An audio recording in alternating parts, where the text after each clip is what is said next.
go.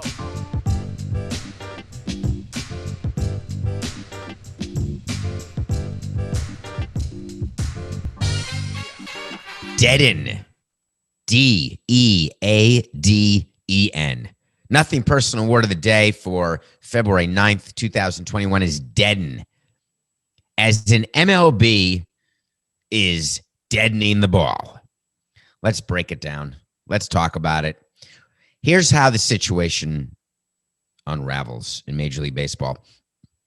There are all these committees with the owners. They've got the finance committee. They've got the strategic planning committee. They've got the international committee. They have the competition committee. They have the playing rules committee. It's a plethora of committees.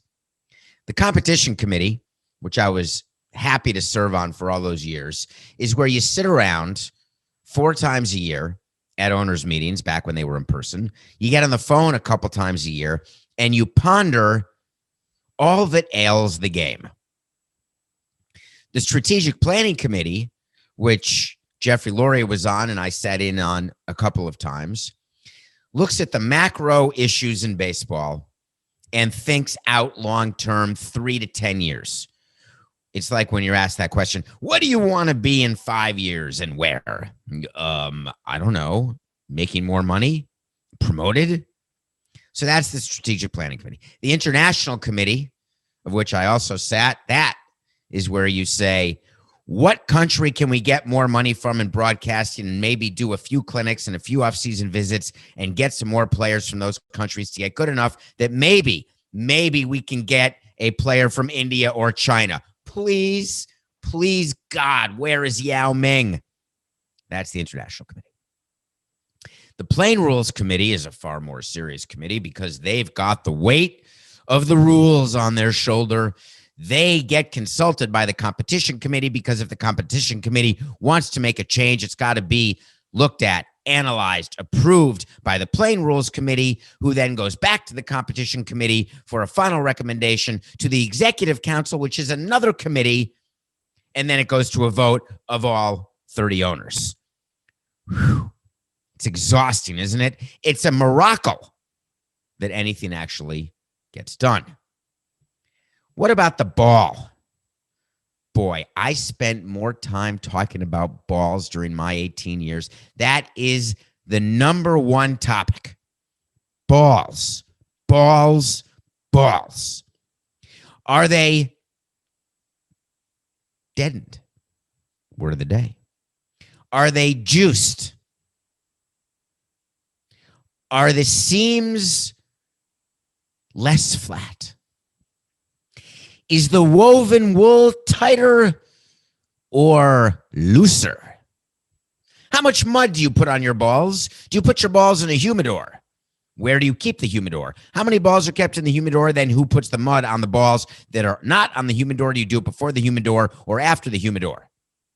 Do you do anything to practice balls, or do you just put practice? We used to stamp our practice balls with practice. What do you think happens? You know, this wasn't the case early in my career.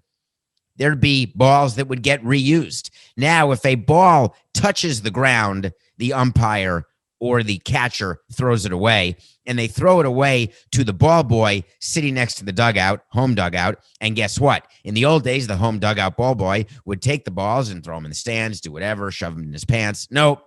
Now we keep those, put a practice stamp on them, and use those for BP. So MLB, in all these committees, we spend time looking at stats. And Bud Selig started this, and then Rob Manfred continued it, the now commissioner and the former commissioner. Their line always was this: this is your game. Where do you want your game to go? We'd look at the front of the room at the incredible group of people in the commissioner's office, and we'd say, I think we want less offense, because the more home runs that are hit, the more money that has to be paid to these hitters. And if you've got mediocre players hitting 25 home runs, all of a sudden, before arbitration, they're going to be at $5 million instead of where they should be at 1.8, 2.8, maybe up to 3.5. But fans like the offense, we were told. Okay? We don't. Next.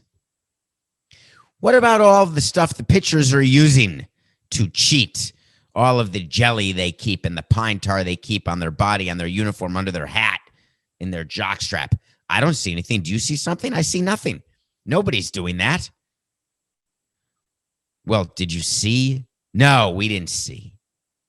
Let's get back to the balls, we'd say. Are these balls made by hand? Yes, they are. We're being accused that we've changed the balls. I know what we're going to do. We were told we are going to commission a study. One of my favorite things on Nothing Personal is to tell you all the times that studies are commissioned. A report will be written. Investigations will be had. Independent investigations from people we're paying, doing a document that we'll see, that we'll edit, that we'll get the last look at, and then tell you, the fan, that it's completely independent. Don't worry that we own the company that makes the balls. Don't worry that we pay for the people who do the studies on the balls. Don't worry about it. Let me ask you a question. Ready? Close your eyes while you're listening. By the way, if you're listening, thank you. Download, subscribe, tell your friends. Don't discuss this in the middle of a segment, Samson. Let me ask you a question. If I tell you about the coefficient of restitution, what do? Do your eyes gloss over? Are your eyes rolling in the back of your head like you're about to faint?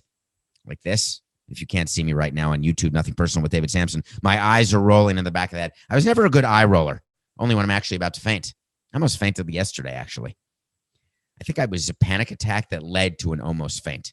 Have you ever had something where your body feels as though it needs to flight, and you like flight where you need to leave, and all of a sudden you start sweating and there's a little pebble that's going down the mountain, and then that pebble becomes an avalanche, and there's nothing you can do. You just curl your toes, drink some water, and say to yourself that lions are not after you today. Anyway, that was yesterday. Coefficient of restitution. That is the relationship of the incoming speed of the pitch and the outgoing speed of the batted ball. That's important. If you change the coefficient of restitution, what you are doing is saying this ball will potentially be less bouncy, maybe more bouncy, and that could have an impact on the flight of the ball. Now, drag comes into this. We study drag all the time. We would get presentations about drag. You know, when I hear drag, I think two things. I think frat parties, as in taking A. I think races. I think that's all I think. There used to be an unfortunate expression called the drag queen that I learned with watching Little Shop of Horrors. I didn't even know what that meant, to dress in drag. A drag queen, drag racing, taking a drag. How about the drag on a ball? You know what's wrong when there's a drag on a ball? It's like the wind coming in at Wrigley. When the wind is blowing in at Wrigley, you can hit the ball a mile and it goes a foot. When the wind's blowing out at Wrigley, you can tap a ball and it's going to be a home run. I don't care what the coefficient of restitution is. I don't care how much mud is on the ball. I don't care that your team has a humidor. I know that someone who cannot hit home runs in bulk can hit them in bulk with the wind blowing out at Wrigley. We studied that at Marlins Park. Should we open the roof, close the roof? What about the operable wall and the outfield wall? What if we get the roof open and the wall closed? What about the wall open and the roof closed? What about both open? What about both closed? We did a study. When we were arguing with our players about them wanting the walls moved in, they were so despondent when balls would fly to center field and die in center field right in the glove. Of course, they wouldn't be pissed when we got the last out of a win because an opponent hit a ball that got caught in center field instead of a walk-off home run off one of our pitchers. So the players got upset and we gave in. Giving in means we moved in the walls. The number of conversations I had with Christian Yelich and Giancarlo Stanton about the walls at Marlins Park would knock your socks off. We promised them, all right, we're going to lower the walls, and we're going to make it, Giancarlo, so you can make these amazing over-the-wall catches because we're going to lower the walls and bring them in. And Yelly, we're going to do the same. So I need you to jump up and jump into the Clevelander, fall into the pool, and catch a ball. None of that happened. You know how many home runs were hit? We studied every fly ball, every one of them after we moved the walls. The number of balls impacted that would have been home runs that were caught that now were home runs because we moved the field in. Do you know what advantage we had? 0. We gave up as many home runs as we hit. You could say that's because we had a bad position player team, but we didn't. It was our pitching that hurt us. What we gave, we got. So that wasn't a good plan. So why is MLB deadening the ball and then coming out with this amazingly scientific explanation that what happened in Korea when they deadened the ball and home runs plummeted? That's not going to happen. They had a scientist come out and give some comments. The reality is, we're told and we read, it'll be like adding 5 feet of outfield walls to every wall in the big leagues. Well, as someone who's added 5 feet, taken away 5 feet, I can tell you it is unlikely to make as big a difference as people are concerned about. But the reason for deadening the ball is money. Because we would sit in the competition committee and we would say, well, we don't want more offense because we have to pay because of the way arbitration is and free agency is. There is no doubt that people enjoy 10-8 games better than they enjoy 2-0 games. We don't. We're old. We're white. We're the demographic of baseball that's dying out. We like the pitchers' duels. There's tension. I spent my entire career trying to talk about pace of action, not pace of play, trying to make the games not just shorter, but more exciting, more action, and more every year. There are 3 true outcomes: home run, strikeout, and walk. And the question asked of us, is that the baseball you want? My answer was an unequivocal no. That's why I like a man on second in extra innings. That's why I like gap hitters. That's why I like putting the game in motion by doing hit and runs. But with the ball as it was, and with launch angle, and with the way we pay players, and players not being penalized for strikeouts and getting rewarded for home runs, we created the monster. We are Zero Mostel. Or is it Gene Wilder? I'm thinking of Young Frankenstein, but I'm trying to remember who created who. I want to say Zero Mostel was the doctor, but it could have been Gene Wilder. The answer is I don't remember. We created the world in which we live and the game in which you watch. So when you read articles and listen to pundits talk about the deadening of the ball, just know this: it's not going to matter. However, I will say this. There's a mental side. So my wait to see, when we do a wait to see, we tell you something that's going to happen. If it happens, we're going to revisit it. We are not one of those shows. We are not one where we give you a hot take and then we say, forget about it. I was wrong. I don't think about it. No, I take responsibility when I'm wrong.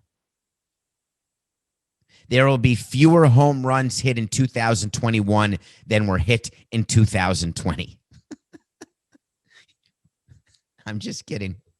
Of course, there'll be more home runs in 21 than were hit in 20 because we're going to play 162, not 60. So here's the wait to see. There will be more home runs that will have been hit in 2019 than will be hit in 2021. Home runs will go down. But since we're talking about 20 to 21, we're going to have to go to home run rate.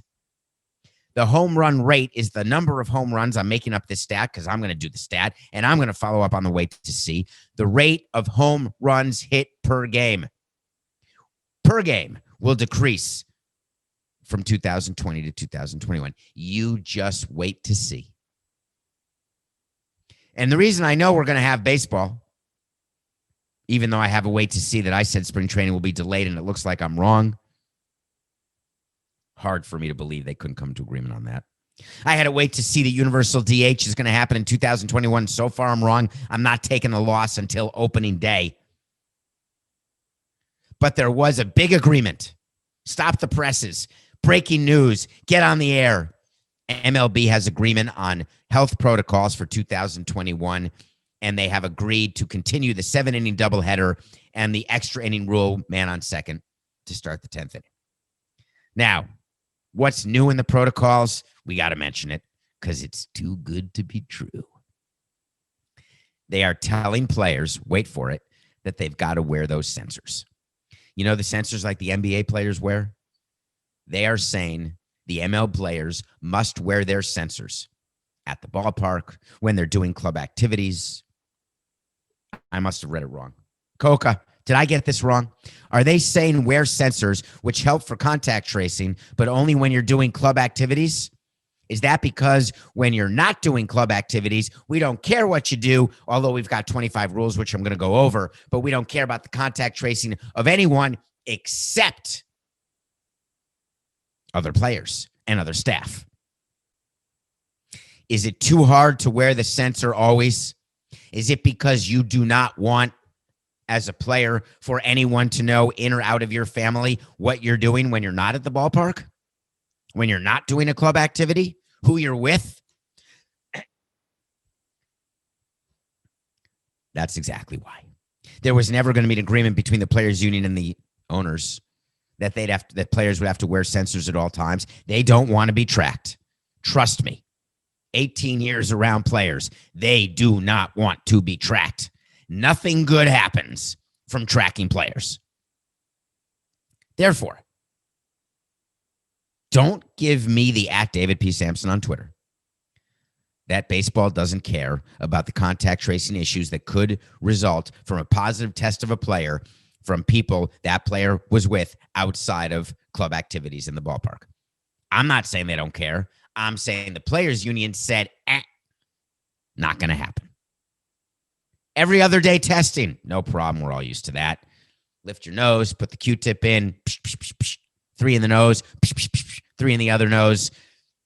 20 minutes later, an hour later, or a week later, depending on where you are in the economic chain, you get a result. All right. What about indoor gatherings? Can't have 10 or more people. Indoor restaurants? No, thank you. Bars, lounges, clubs, or like establishments. Why can't they just be honest? Bar, lounges, clubs, or strip clubs. But they have to say like establishments.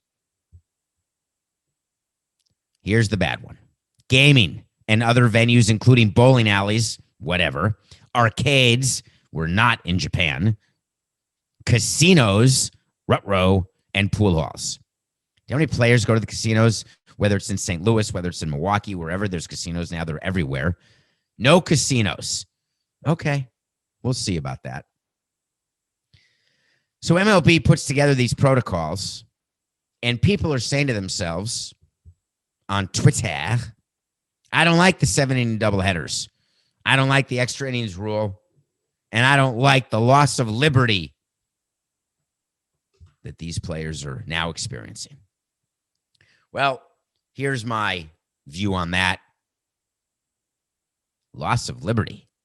Is it a loss of liberty when you're told that you have to be at your job from 9 to 5 with an hour off for lunch?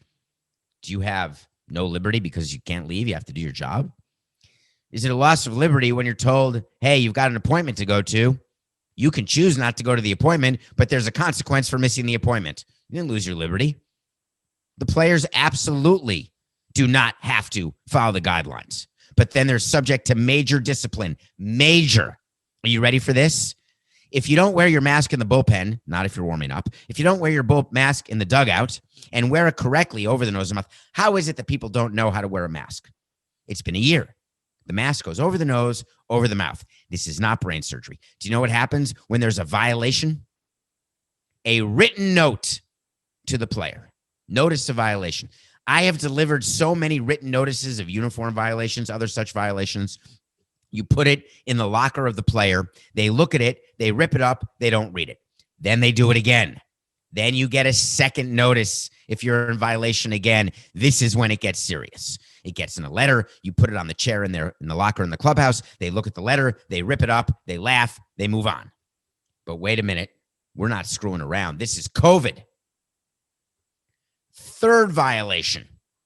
The letter says you are now in violation of mask wearing for a third time. You're now in violation of uniform for a third time.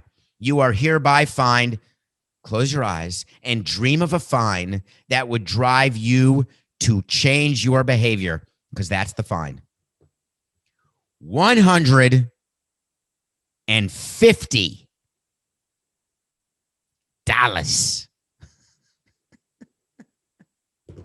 $150. Coca, let me just ask you a question. Just off the top of your head, we're going to do a little math. $150. Let's just say the average salary is $4 million. Okay? Let's say you're making $4 million. 150, that is, oh God, 10, 100, 1,000, 10,000, 0.3. Okay. Times, let's say you're making $60,000. $2. That's a $2 fine. Okay, so here's what happens. I'm not sure my math is right on that, but I think it may be. Here's what happens. The player gets the letter. They get the fine. They go right to the traveling secretary. And they say to the traveling secretary, when you give me my per diem for this road trip, keep a day. That's my fine. By the way, I've got a better idea. I'll wear the mask however the hell I want it. Here's 10 grand in cash. Don't bother me again. The fines are meaningless. The players don't care. But the union's not strong. Don't worry. It's not a strong union at all. Nope. Those are the new protocols. Deal with them, folks. Get ready. It's not really good for figuring out who the face of baseball is. Our friend from CBS Sports HQ, Will Middlebrooks, is doing some sort of poll on Twitter.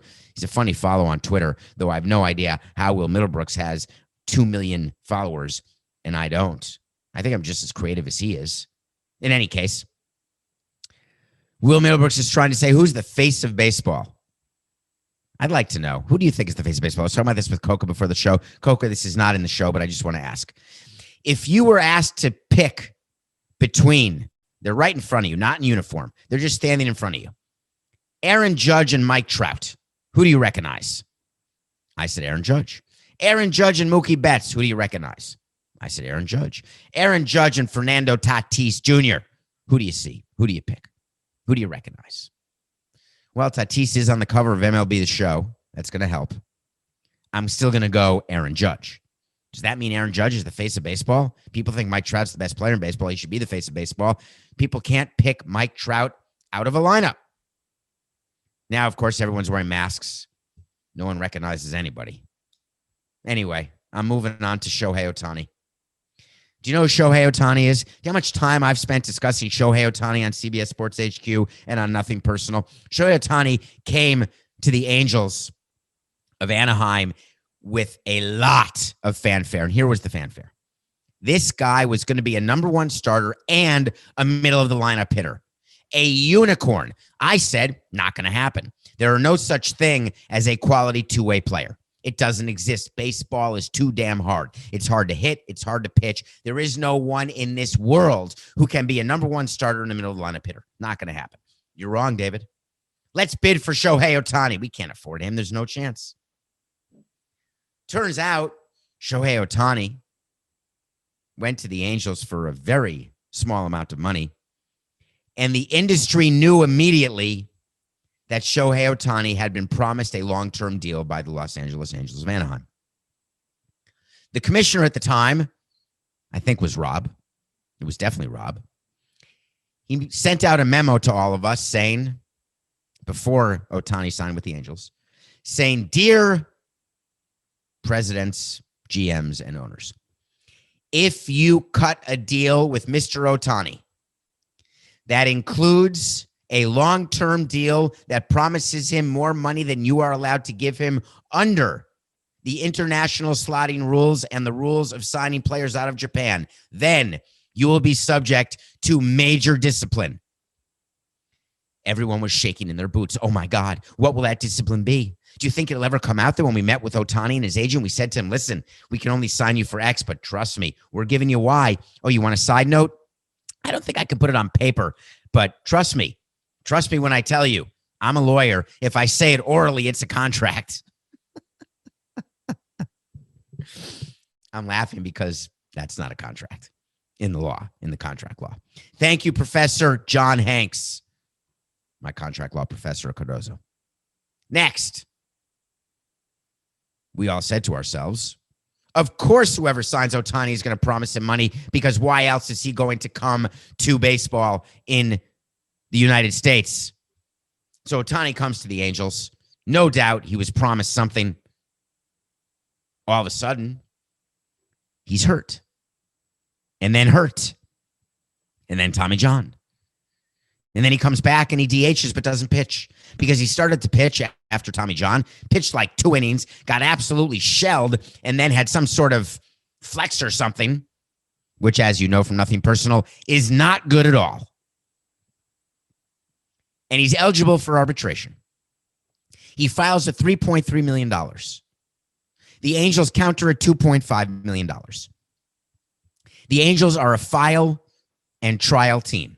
That means when you exchange numbers with the player, there is no more negotiating. You are going to arbitration.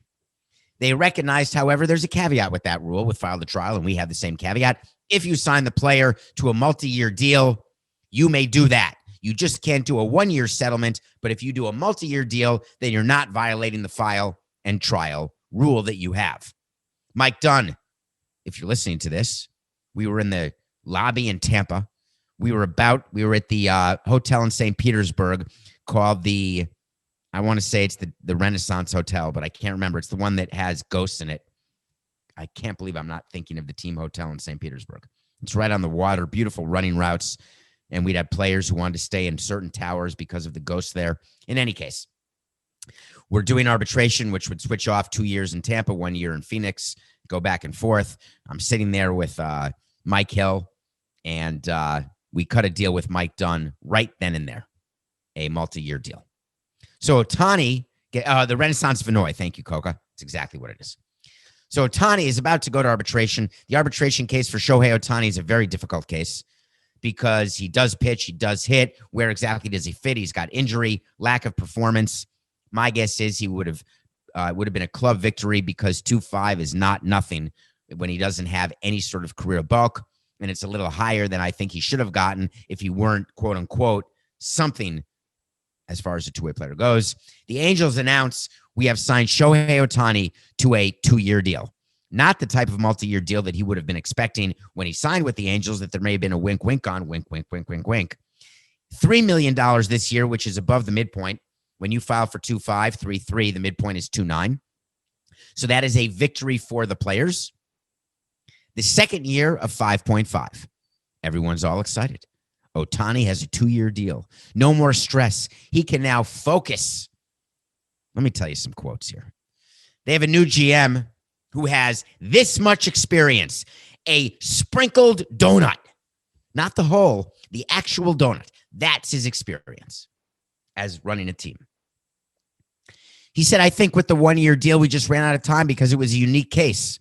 You don't run out of time. We knew, it's just a lie.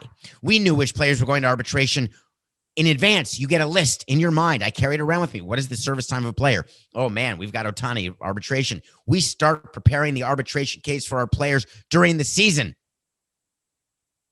There's not a lot of examples of players like him. We had unique players all the time. But, he continued, we further discussed it and talked about a multi-year deal, and we felt like this number lined up over a 2-year deal. There's risk and reward to both sides, and it made sense for us, obviously, and made sense for them. I'm ecstatic we were able to get a deal done. Okay. What about his agent? Here's Ohtani's agent response. I think the biggest decision moving forward on this 2-year deal was to create comfort on both sides. Here's a little side note. No agent and no... Excuse me. That was a Canese. No agent and no GM cares one bit about creating comfort on both sides. That's not the agent's job, but that's the quote of the agent. We want the player to feel comfortable. It's not always about the money. It's not always about the deal. It's to create comfort for him to go out and perform the way we know he can. And I think that was really an important component to us getting something done. Cue the music.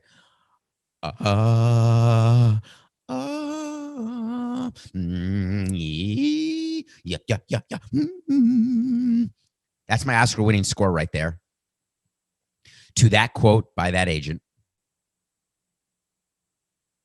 I've never once in 18 years heard an agent say to me, I want comfort. Give me the comfort. Show me comfort. I've got a player, and you know what my player wants? My player wants comfort. Oh, I love your offer. I'm taking your offer. Do you know why? I'll tell you why. It's very simple. Because it's not always about the money with my player. It's just about the comfort. I need to make sure he's got a very nice padded chair. I want to make sure he knows how to get to the ballpark, what the route is. I'd like to see a list of team hotels. I need to know the type of bed in the team hotel because my player needs comfort.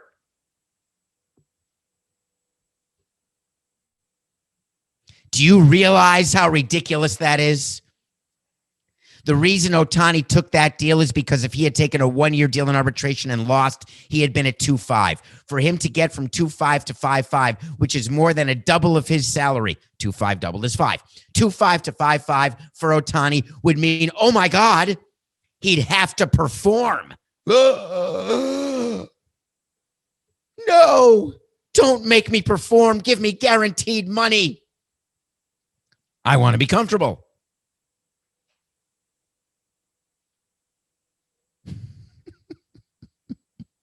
Okay, I got to review a movie. We got to take a break, but you're going to come back. And here's what's going to happen after we come back. We're going to review a movie, and then we're going to talk about a player doing something that I have never seen, an apology, an actual Trevor Bauer apology. We'll be right back. Welcome back to Nothing Personal. This is David Samson. You've made it through the gauntlet, and I appreciate you doing that. I do appreciate all the downloading and subscribing and telling your friends. I love doing this. Coca loves doing this. We have a great routine every day, giving you 45 minutes. And I, again, reiterate, thank you for allocating 45 minutes of the one commodity that you cannot get more of to us. And we will try every day to entertain you, educate you, talk about topics that are interesting or exciting to me, to Coca, to you, give you another perspective to think about. We'll be funny sometimes. We'll be serious sometimes. And we will always try to know the difference.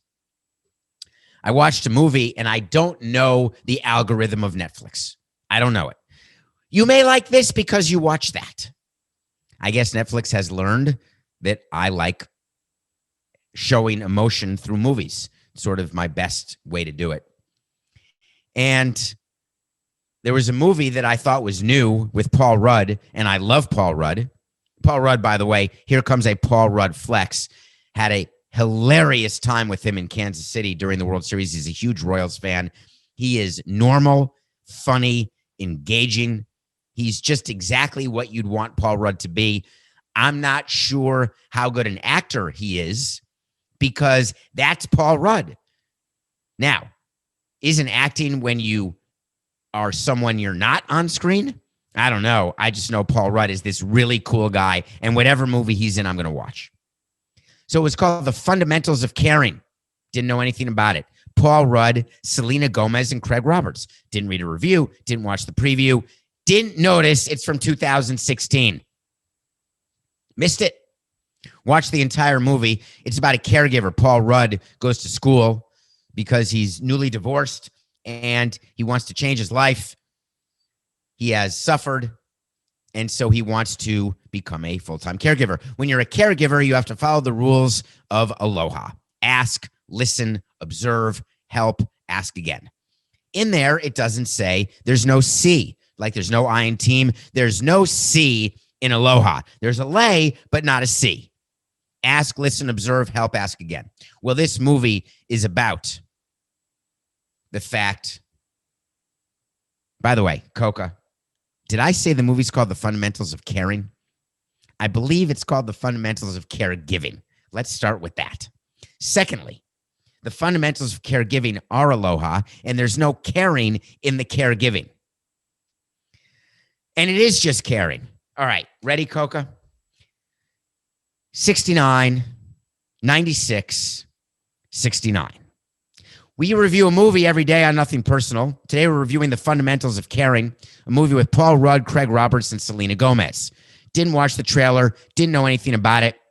Paul Rudd cares for a child in a wheelchair. He's 17 years old. He has spent his life in the wheelchair suffering from a disease, something related to muscular dystrophy, but with a different name. And he has not seen the world. He has not had any experience. He lives everything through TV. And Paul Rudd says, I have an idea. Let's take a road trip. This is a road trip movie. This is a buddy movie. This is a movie about caring, where the fundamentals of caregiving say don't care, and Paul Rudd's character says, I do care. Selena Gomez is a teenage runaway who joins the party, and it becomes an amazingly interesting movie. The fundamentals of caregiving. I ask you to watch it because I want you to give Paul Rudd the love that he deserves for entertaining you as much as he has throughout his career. Thank you, Paul. By the way, did you get the name of the movie? Do I need to say it again? It's The Fundamentals of Caring. How in the hell did we lose our pick of the day, Coca? When you're up 13, giving 8.5 at the end of the game, and all of a sudden the other team goes on a 12-4 run in garbage time, God damn it. We're down to 16-15. That was a bad beat. The Mavs beat the Timberwolves, but only by 5 and not 9. They were up by 20 at the half. It was a slam dunk. Just goes to show you. That's why we're 16-15, because the 15 times that were slam dunks ended up being losses. What game am I watching tonight? I'm watching the Jazz Celtics. The reason I'm watching the Jazz Celtics is because I want to watch the best team in basketball against the team in the East who thinks that they have a chance to get by Milwaukee. Jazz are giving 5.5 to the Celtics who are in the middle of a long road trip. I like it. Do you know what's pretty cool about the Utah Jazz having the best record? Is so many people in Utah have Stockton to Malone. Stockton to Malone is what they associate with the Jazz.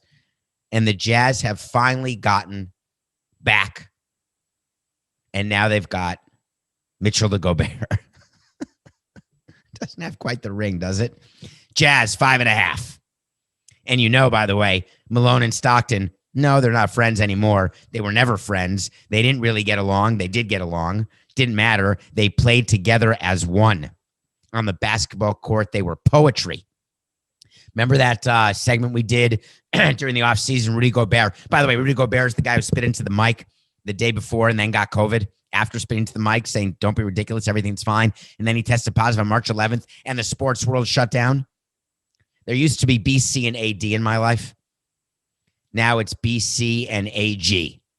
Before COVID and after Gobert. That's how my life is sort of split. Jazz, 5.5 over the Celtics. For those of you who took the Mavs last night, you're suffering with me. I feel your pain. Believe me. What a bunch of horse crap. All right, Trevor Bauer, what do you got for me today? Trevor Bauer has something for me every day. What's amazing about Trevor Bauer? I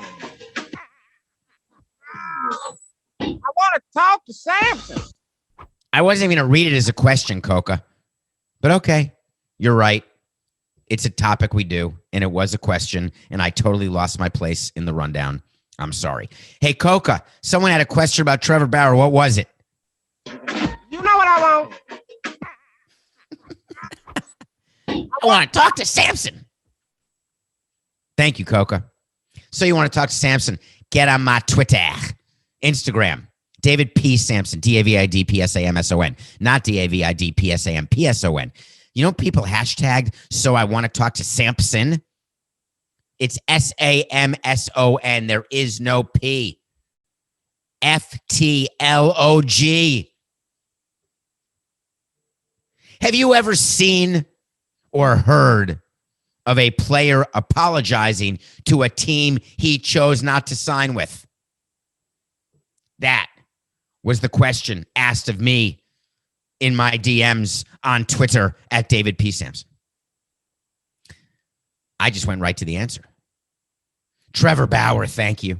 I really do appreciate you, Trevor. I really do. How could you not?